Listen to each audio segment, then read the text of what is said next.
Hey everybody, welcome back to the channel. In today's video, we are starting to load for my Marlin 336 in 3030. My gunsmith has had this gun for a couple of months now. When I got it, it had some serious issues. If you want to see more about that, go back to my last video on the Marlin and you can see the issues that I was having with it then. We were getting some good accuracy, but it was having light primer strikes, backed out primers, and things were just messed up. When I got it to the gunsmith, he said, yeah, the headspace is way off, and he had to do a bunch of work to get it back in shooting order. But I'm going to pick it up from him tomorrow. So we're going to get some ammo loaded to test it out with tomorrow. And I figured that we might as well go ahead and try a couple of different powders and see if we can get a load worked up for it. So the powders that we're using for today are Winchester 748 and IMR 3031. Now I don't have a ton of 748. This is a third of a pound or so that I had left over from a 35 Whelen reloading project that I did for a friend. So we've got this. It should be enough to load up plenty for the test today, and if I need to get some more of it, I certainly can. Other components, the bullet, we're going to be shooting the 150 grain round nose interlock. This is the same bullet that I shot last in 3040 Crag. I also have 170 grain flat nose that I'll probably be trying out here in the 3030 before too long. The brass is brand new Starline brass. I was able to place a back order for this and it shipped out fairly quickly. I only had 20 or so pieces, plus a box of nozzler ammo and a box of nozzler brass. Anyway, I didn't have a lot of brass, so I went ahead and got 250 pieces of Starline brass, and that should keep us in 3030 ammo for quite a while. CCI 200 large rifle primers, and we're going to be using a set of Lee Pacesetter dies today.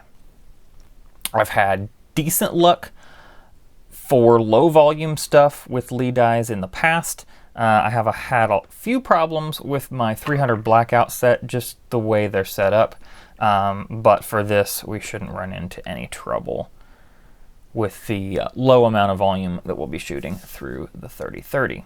We are going to expect higher velocities with the Winchester 748. According to the Hornady load manual, we'll be expecting a max of about 2,300 feet per second with the 748 and more around 2,200 feet per second with the 3031. For the charge weights, on the 3031, we're starting at a low of 30.2 grains, working up in 0.3 of a grain increments, going up to the Hornady listed max of 31.4. And then for the 748, we'll start down at 37.6 grains and shoot up to a tenth under the Hornady listed max at 38.8. Let me clear things aside here and we'll get set up to start preparing this brass to load. All right, the first thing we need to do to this brass is to get the nicks trued up. You can see from the factory, and I'm sure it's just from rattling around in the bags, there's a lot of these necks that are not circular. What I'm gonna try is to run a 306 expander mandrel through the necks and see if that straightens them out. If it doesn't, we'll do a full length resize and start from there. But I want to see if the expander mandrel works first. So we'll grab that out. This is from 21st Century Reloading. See, I do already have the 306 mandrel in there. It's got, well, I should check it here. Yeah, it's got a little bit of residual lube on it. We're just going to start with that, and if we need to go more, I'll use some dry neck lube or something like that. Tell you what, I need to get a prettier background over here behind the press for y'all to look at. Anyway, let's try this out. I'm going to grab one of the more deformed pieces here, and we'll run that up and see what happens. I need to screw that die down because it is not long enough.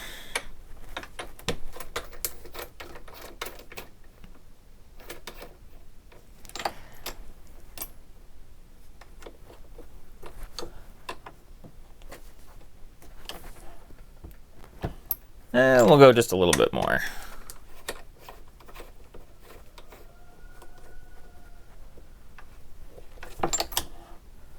Okay, that gets us to where we want to go.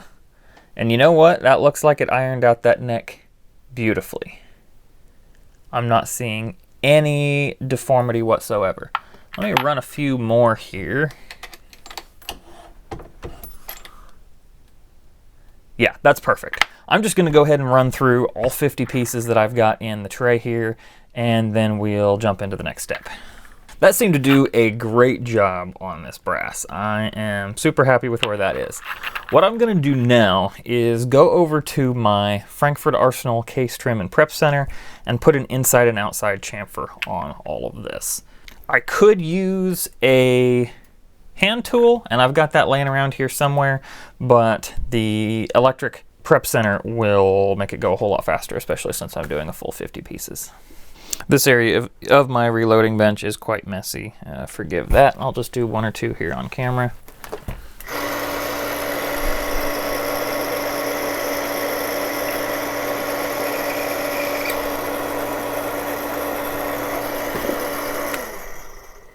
Just that quick little hit seemed to do everything I needed it to do. So I'll run through these, and then we will move on to priming.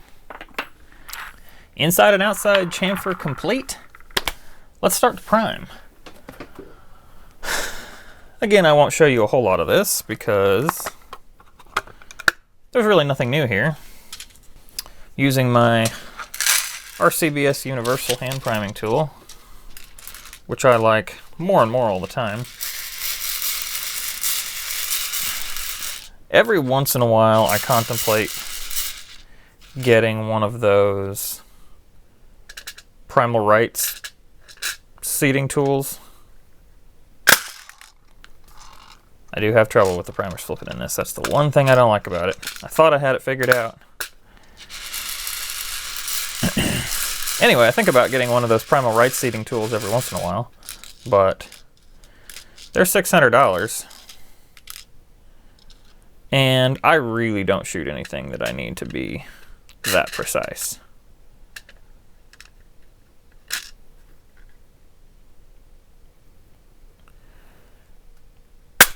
There we go. Shouldn't be any different than the 3040, and it's not. It seats perfectly fine.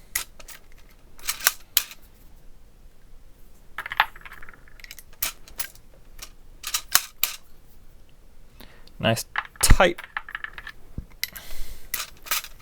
tight primer pockets. Of course, it is new brass. And they feel good and consistent. The next step before I start any powder throwing is I want to take a Sharpie and write on the first cartridge of each row what the load is. That is a trick that I picked up from a viewer on the channel. I apologize, I do not remember your name, but it really helps out later on looking at the brass, especially if I don't pay as good of attention as I should on the reloading bench. So we'll start with 30-31 and 30.2 grains, like that. And for each row, I will write the charge on here. I'll just do the powder on the first one. I do have the Charge Master light set out here, but I think what we're going to do for today is use the scoop that Lee included here.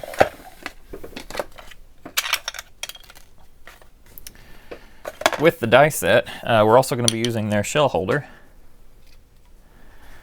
And we'll just do this the way I did for a long time before I got the Charge Master. I do sometimes use it for load workups, but since I'm using two different powders today and I don't want to clean it out a couple of times, we'll just do this. It won't be quite as fast, but it will get the job done just fine. So we're starting out with 30-31.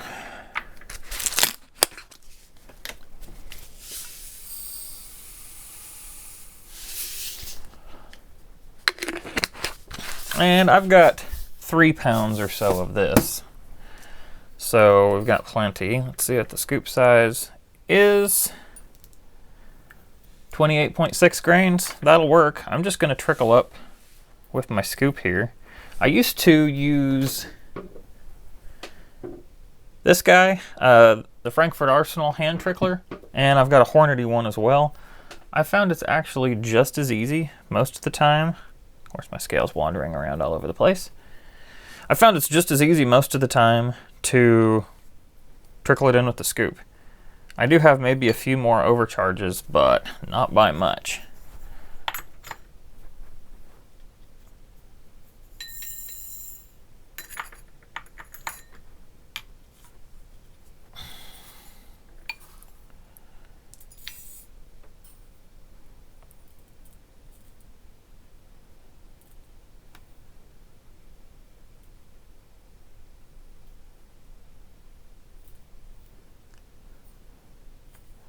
And it's real easy to just go in there and scoop it out.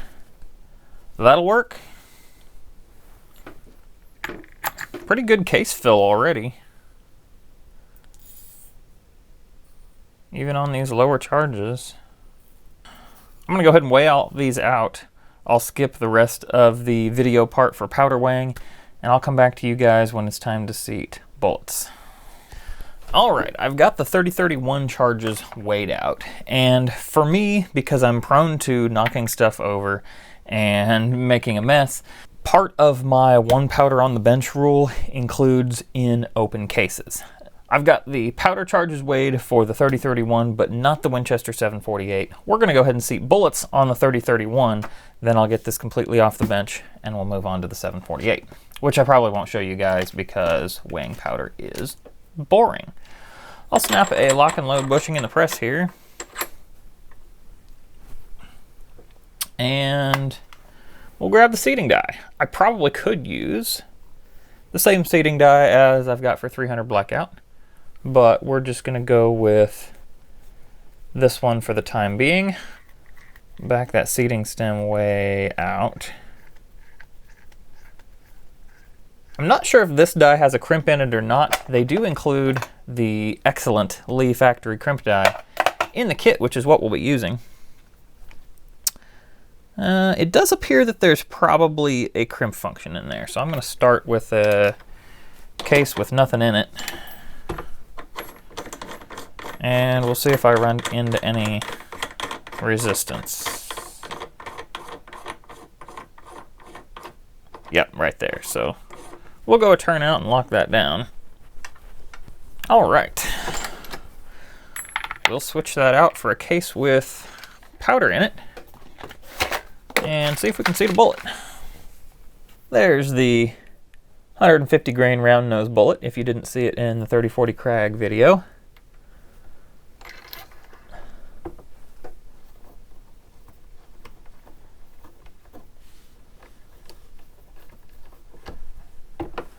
I'll just get the seating started a little bit here, and I suppose I should pull out the manual and see what the seating depth is. I'm guessing it's going to be right to the cantilever. It better be, since I do plan to crimp this. It's wanting the overall length at 2.550. We're not going to bother using a comparator or anything.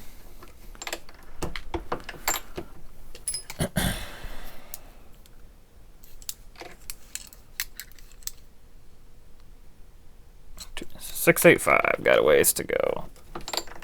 In fact, I'm going to get pretty darn close to that cantilever before I even bother measuring again. 2.560. We are right at the start of the cantilever there.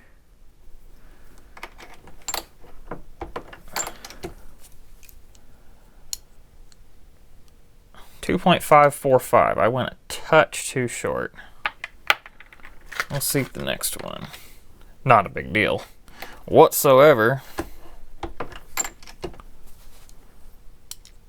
2.548, pretty darn close. Weird thing about that is I got a different measurement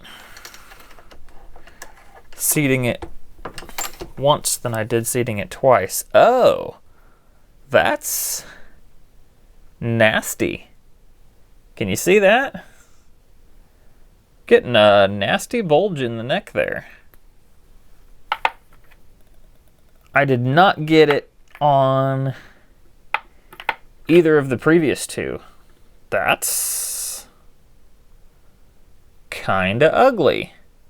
I'm gonna mark that one. I'll see if it chambers, but I'm just guessing that it won't.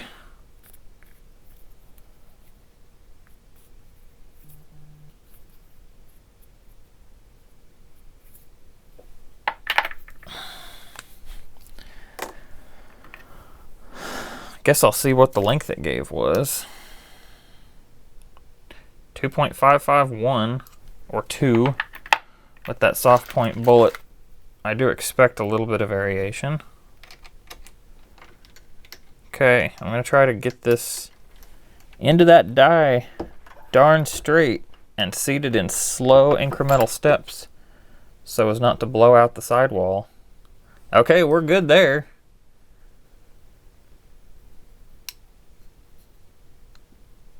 And the overall length is perfect. That's, yeah, that's concerning. Really hoping it doesn't do that again. I'm gonna do 3-step seating. Yeah, we got a little bit of warpage there. I wish I had a concentricity gauge that I could check to see how it is once it's there. I mean, I'm not seeing any wobble just spinning it in my hand, but it looks kind of funny on that case neck. Yeah, managed to drop the first case of the next charge, as I usually do. So, like I was saying, I'm really glad I didn't have that 748 open, and then I could have gotten 748 mixed in with my 3031 cases, and that would be bad. I would have to pretty much dump everything and start again.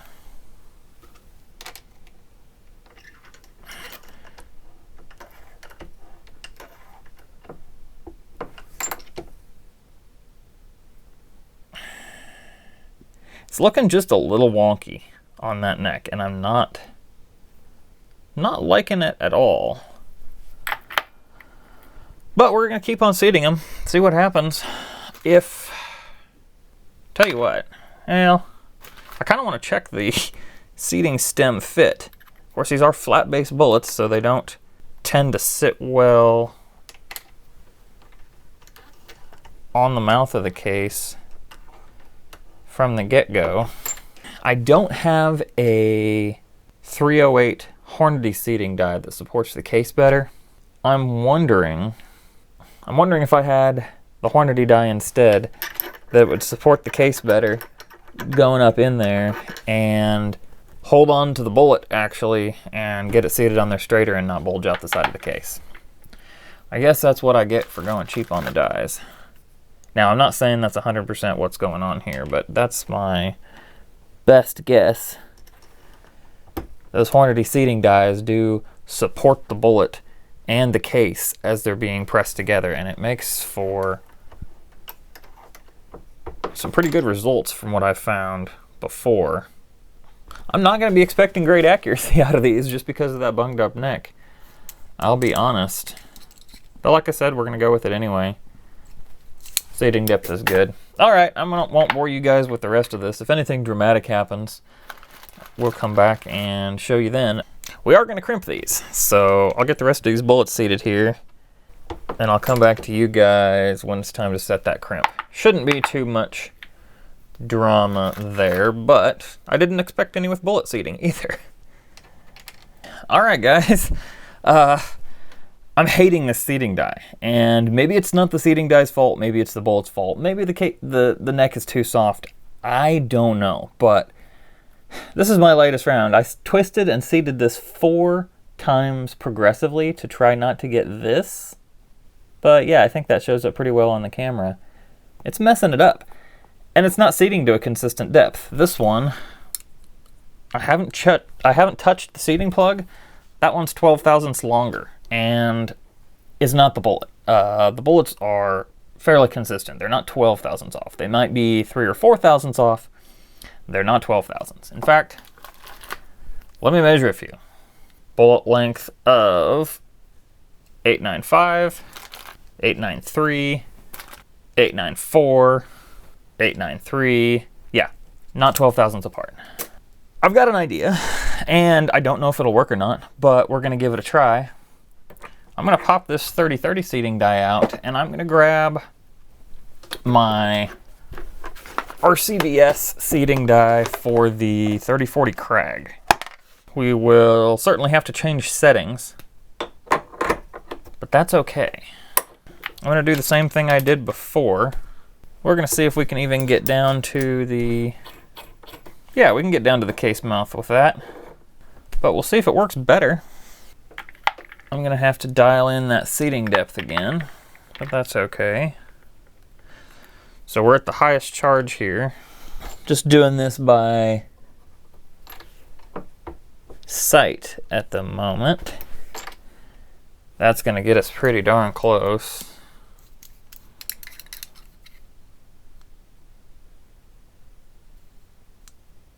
2.567. Still gonna do a 3-step seat. That doesn't look perfect, but it looks better. We got about the right length.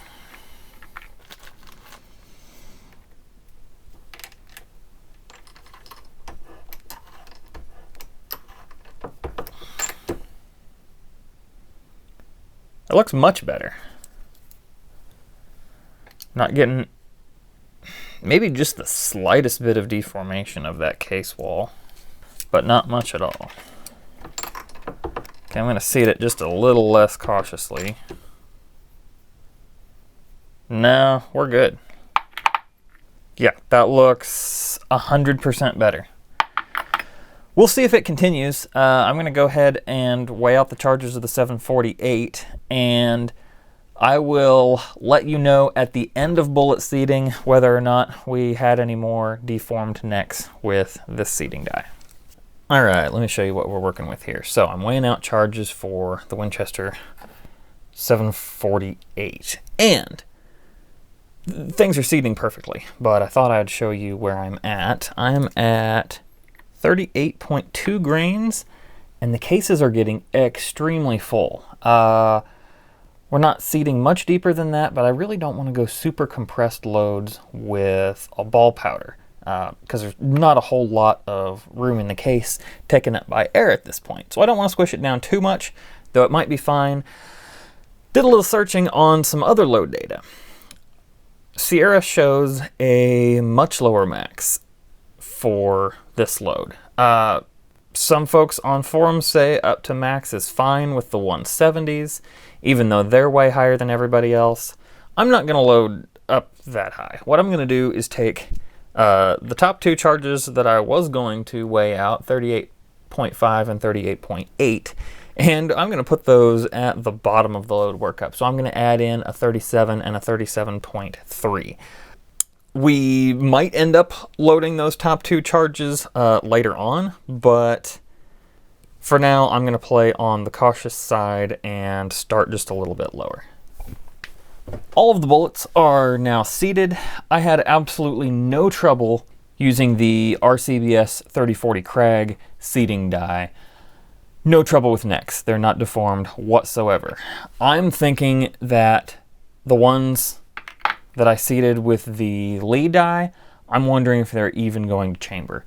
I guess we'll find out tomorrow when I get the gun back. If they chamber, we'll shoot them, we'll see. But there's a possibility that I'll be pulling all these bullets, resizing the brass, and rerunning the test using the seating die instead. We'll give it a try, but keep in mind, if the accuracy is worse with the 3031, it's not necessarily the powder's fault on this one. All right, we're just going to give this a light crimp, and then we're going to be done with the loading section. So I'll pop that die out, and we will throw in the factory crimp die. I'm just going to raise that up in. Okay, we're down snug. Give it another partial turn there, and we'll just give it a light crimp. Use the friction to get my lock down. Oh yeah, just a very light crimp on there. Because this is a lever action, there is force on the cartridges as they sit one against each other, and I don't want the bullets to be pushed back in the case. That's the reason for the crimp.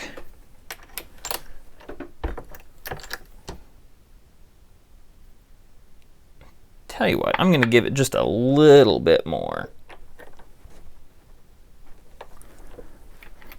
Not a ton. That's a little too heavy.